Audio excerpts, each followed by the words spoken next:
Tere kõigile! Hõbekunn siin ja mõtlesin, et võiks teha jälle väikse kokkuvõtte, mis on maailmas juhtunud ja vaataks üle ka väärismetallide hinnad. Täna siis 5. detsember ja üks unts hõbedat maailmaturu hinna järgi on hetkel 50 eurot untsi kohta ja kuld selle eest ühe untsi kohta on 3630 eurot. Nagu ma eelnevates videodes kunagi mainisin ka, et minu arvamus oligi, et jõuluks see 50 eurot kätte saada lõpuks ja näed, saimegi. Kuigi siin paljud spekuleerivad, et aasta lõpuks võib see juba 60 eurot olla, sest meil on siiski 2 nädalat umbes veel jõuludeni minna ja väga paljud hakkavad siis kinke ostma ja samuti ka see mõjutab hinda, kui üle maailma kõik hakkavad korraga jälle ostma. Ja siis võib isegi aasta lõpuks tulla meil see 60 euro piir ka nagu lupsti kätte, kuid minu arvates on peale seda jälle oodata väikest langust, sama kiirelt nagu ta tõusis, võib-olla sama kiirelt ta langeb ja siis ta jälle tõuseb edasi, sest mina arvan, et ta veel mitmeid aastaid tõuseb, aga see on minu arvamus. Ma ei ole mingisugune finantsnõustaja, nii et mina räägin lihtsalt, mida mina arvan. Aga jah, vot nii. Hõbe 50 euri untsi kohta, päris kõva. Seda poleks küll uskunud. Aga näed, kes arvas, et 20 euro peal sisse osta, kui oli maailmaturu hind 20 eurot, et on hilja või palju, siis tõusis ta 30 euro peale, siis juba paljud arvasid, kurat nii kallis, et ei hakka ostma. Järsk oli ta 40 eurot untsi kohta. Sõbrad, 50 eurot tänasel päeval. Ja mina arvan, et see 50 eurot võib olla meie tuleviku kõige alampiir. Et siit ta saab nüüd ainult edasi tõusta. Aga see on minu arvamus. Ja nii on.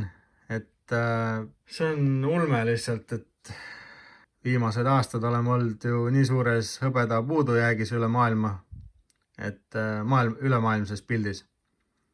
Ja ka see aasta lisaks sellele ju hull sõjatehnika ja üldse AI tehnoloogia ja päiksepaneelid ja elektriautod ja üldse kõik autod ja meditsiin ja investeerimisasjad ja Ameerikas ju pandi kriitiliste metallide hulka hõbe ja nii on, et päris ma arvan, et hõbedal on väga hull tulevik. Lisaks sellele on kulla hõbeda ratio skaala siis tulnud alla, et mingi aeg me tegime video, oli 105 untsi hõbedat oli vaja, et saaksid põhimõtteliselt ühe untsi kulda. Hetkel on see skaala tulnud 70 peale, 70 untsi hõbedat, et saada üks unts kulda. Et mõelge, põhimõtteliselt 30 untsi oleks teil alles jäänud, kui te oleks natuke oodanud, et näiteks ümber vahetada. Ja kes ei vaheta, siis võib-olla praegu juba hakkab tulema selline skaala, et enam ei ole mõttekas ainult hõbedat osta, vaid vaikselt võib juba kulda osta. Et mina ütleks jah, seal ideaalis nagu 60 allapoole, et siis juba tasuks kulla peale vaadata. Aga üle 70 siis ainult hõbedat. Et ma arvan, et hõbe on praegu liiga, kuidas öelda, liiga soodne, odav. Et jah. Aga samas siin on igast asju veel juhtunud vahepeal, et ega pea prügikäest ei ole ja eks paljud asjad lähevad meelest, aga näiteks Venemaa siis ju oma suure sõja tõttu ju oma sealt laekast enamus raha juba ära kulutanud, aga sõjas oled, siis on ju raha vaja. Ja mis ta teinud on, siis ta läks oma kullavarade kallale. Aga Venemaal on seadus, et kulda ei tohi riigist välja müüa. Ehk siis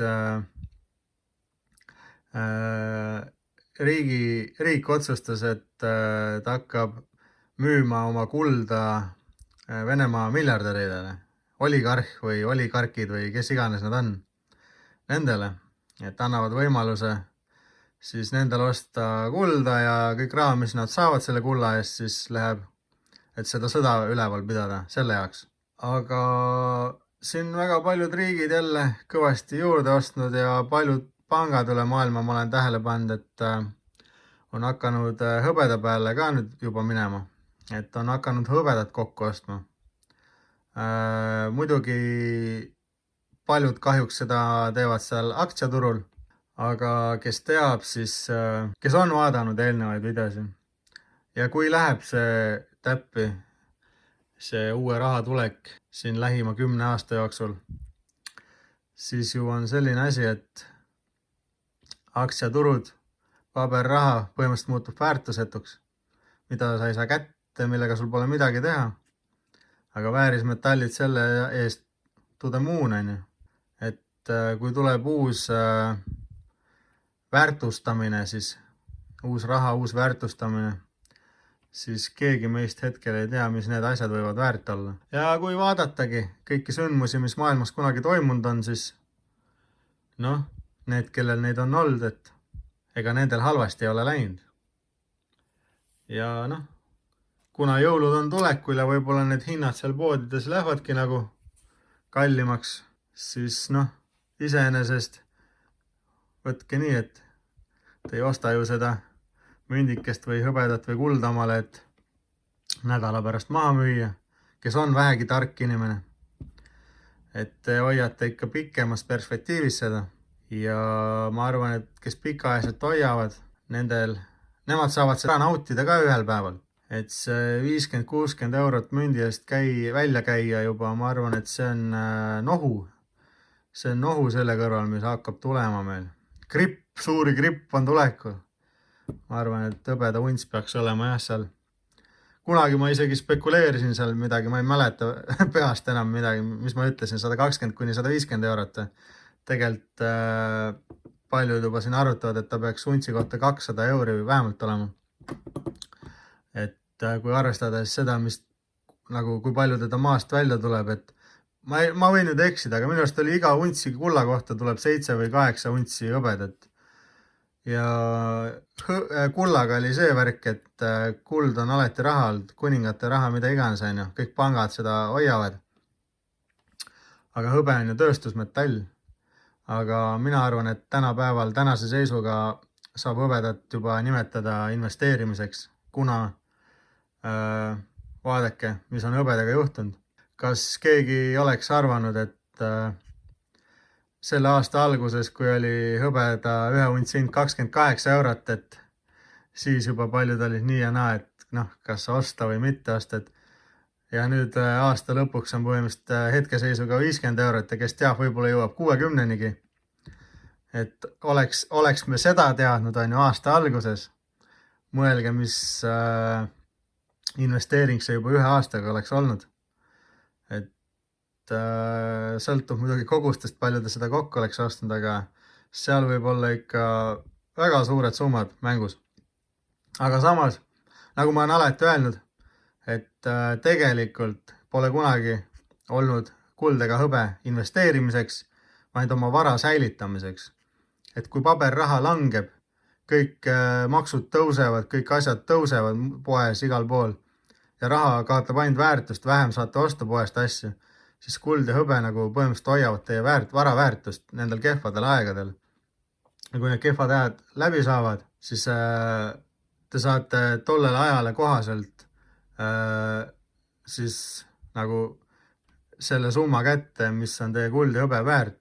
Aga kui te oleks hoidnud pangakontol ainult seda paberraha kuni selle ajani, siis võib-olla see ostuvõime on nii väike, et põhimõtteliselt oleks kaotanud mingi üle poole näiteks oma nagu ostuvõimest. Et jah, võt nii ongi. Võt nii ongi. Aga jah, et siin on siis 450 grammi hõbedat prooviga 92,5 ehk siis sterling silver. Päris kovakas selline, mõnus. et mina soovitan jah, lihtsalt teil kõrvale panna ja vaikselt tasapisi osta. Kõige õigem ostmine on mitte korraga ei lähe seal ostma, et ostad suure koguse ära ja kuu lõpus näpud põhjas ja siis lähete maha müüma ja müüte miinusega maha, vaid mina arvan, et iga kuu palgapäeval lähed ostad kas või 1 untsi hõbedat, 1 untsi kulda, 1 väikse grammi kulda, kuidas iganes kellelgi võimalus on. Ja iga kuu, samal kuupäeval, palgapäeval lähed ja ostad endale, kuidas sul võimalik on, võimalus on. Ja sul tuleb selline keskmine skaala, sa ei osta kogu aeg tipus, sa ei osta kogu aeg all, sul tuleb tasapisi selline mõnus silevõrne joon ja pensioni ajas, ma arvan, 10-20 aastat kogud, ostad järjest niimoodi. Ja ma arvan, et see on väga suur boonus sulle pensionile minekuks, et võid igati rahule jääda, aga see on ainult minu arvamus. Samuti teise koha pealt, paljud on öelnud, kui me näeme nii järsku tõusu järjest, nagu seda hõbe tegi siin 1 päevaga näiteks, siis tavaliselt sellistele tõusudele võivad sama kiired langused tulla. Aga kui võtta kõike arvesse, mis maailmas toimub, siis ma arvan, et see 50 eurot näiteks või 46 eurot hõbeda untsi kohta, vahet ei ole, kuna sa sinna sattusid. Ma arvan, et see ei ole nii suur näitaja, sest see, mida hõbe hakkab meil tegema tulevikus, ma arvan, et see on köömes selle kõrval, jah. Ja igati soovitan teil osta siis varuda tulevikuks, sest kui ongi uus raha tulekul, siis sõbrad, mina olen teid hoiatanud. Ja nagu ma juba väga varastes videodes mainisin, kui me peaks jõudma kunagi selle päevani, kui hakkab pasundama meedia, telekad, inimesed hakkavad rääkima, siis on juba hilja. Siis need hinnad muudkui süstivad ja süstivad ja süstivad, sest inimestel tekib hirm ilma jääda. Ja te olete näinud, kui tekib hirm ilma jääda millestki. Kõik tormavad näiteks poodidesse ja kõik riiulid on tühjad nende kaupade järgi, mille järgi nagu hirm tekib. Sama ka hõbedaga. Hinnad lähevad nii lakke, edasimüüjatel laod saavad tühjaks. Mis veel? Juurde tellimine võtab tohutult aega. Ja nii on. Ja see hakkab juba vaikselt reaalsuseks saama. Et hetkel veel pole hilja, aga me ei tea, kui kiiresti me läheneme sinna uuele süsteemile. Ehk siis mõistlikult tuleks juba alustada. Alustada oleksite võinud juba eile, aga ka täna pole enam hilja. Võib-olla siin mõni mõtleb, et kas ma sellest ka räägime. Ega ma väga pikalt ei viitsi, aga natukene võin midagi mainida, et vahepeal oli ameeriklastel see Thanksgiving, siis kõva söömine on ju. Ja siis tehakse ka igasuguseid kingitusi. Ja väga palju kingitakse ka hõbe ja kulda asju. Ja samuti Euroopas need mustad reeded ja kõik asjad, mis olid, tegelikult see võib-olla isegi üle maailma. Aga väidetavalt siis maailma kõige suurem selline nagu edasimüüja või kuidas öelda, selline tarnija või ma ei teagi, kuidas kõige õigem sõna oleks sellele firmale, kes väärismetalle nagu edasi müüb või saadab või mis iganes. Siis just musta reede ajal väidetavalt nende serverid siis kuumenesid üle. Et mitte siin 10 minutiks, vaid 12 tundi vist oli või 18 tundi või ma peast ei mäletagi. Et kujutage nüüd ette, et teil on maailma üks võimsamaid firmasi, triljoneid väärt. Serveri ruume pole üks, vaid on varuserveri ruumid ja miljardi firmat ikka hooldab ju väga palju IT-spetsialiste. Ja siis tullakse jutuga, et meie serverid kuumenesid üle ja mingi tõrked ja värgid, et ei saa tarnida inimestele ühtegi asja. ja just musta reede ajal või noh, Thanksgivingu ajal ja niimoodi nagu. Ja siis IT-spetsialistid üle maailma rääkisid, et see on naeruväärne, mis kuradi ila nad suust välja ajavad, et olles ise IT-spetsialist, et ja neid kõiki asju arvesse võtta, nagu ma mainisin, miljardi kompanii ja varuserverite asjadega, et see on lihtsalt naeruväärne. Ja tegelik põhjus siis inimeste arvates oligi see, et miks ei saadetudki inimestele nende tellimusi välja, oli see, et vaadake, kuidas hinnad üles süstisid. Et kui näiteks musta reede, kuidas öelda, hommikul näiteks oli veel hõbeda maailmaturu hind seal mingi 45 eurot untsi kohta. Ja siis järsult spurtis sinna 50 peale ja need, kes juba 45 euro peal panid lukku oma tellimuse ja õhtuks oli juba 50 eurot näiteks, et see on juba firmale 5 eurot juba miinust selle ühe mündi pealt, ühe untsi kohta. Ja arvatakse, et nüüd ju jõulud ka tulemas, et hind ainult spurdib. Ja siis meil oli vaja välja tulla mingisuguse valega, et lihtsalt inimesed üle lasta nagu alati. Ja noh, mõnes mõttes on muidugi arusaadav ka, noh, eks muidugi need triljoni firmad tahavad ju veel rikkamaks saada, arusaadav. Aga samas mingi kliendibaas sul on all ja kui sa niimoodi üle lased, no ma ei tea, kas neid kliente sul kauaks jätkub, aga no vast jätkub, kui sa triljoni firma oled muidugi. Aga igastahes üle maailma sellest sai räägitud, et selline lugu ka siis. Ja siin igasuguseid hulle sündmusi sõdade koha pealt ikka, neid on nagu sündimas. Täna hommikul või eile, ma ei mäleta, kuna ma lugesin. Jälle ähvardati 3. maailmasõjaga ja Hiina ähvardab siin sõtta minna Jaapaniga. Et päris hull värk, noh. Samuti on seal Jaapani kõrval ju Venemaa ja Põhja-Korea ja kõik need teinud seal kogu aeg neid katsetusi ja siis mingi aeg neil oli isegi õppus, kus nad kõik 3 riiki tegid neid õppuseid, kuidas Jaapani endale võtta nagu laevastikuga ja nii edasi. Aga Jaapan ka papist poiss ei ole ja tõstis oma seda kulutuste värki siis rohkem sõjalisele poolele kui kunagi varem. Et Jaapan on tegelikult väga kõva riik selles mõttes, et omal ajal ta ju seal väga palju Hiinat vallutas ära.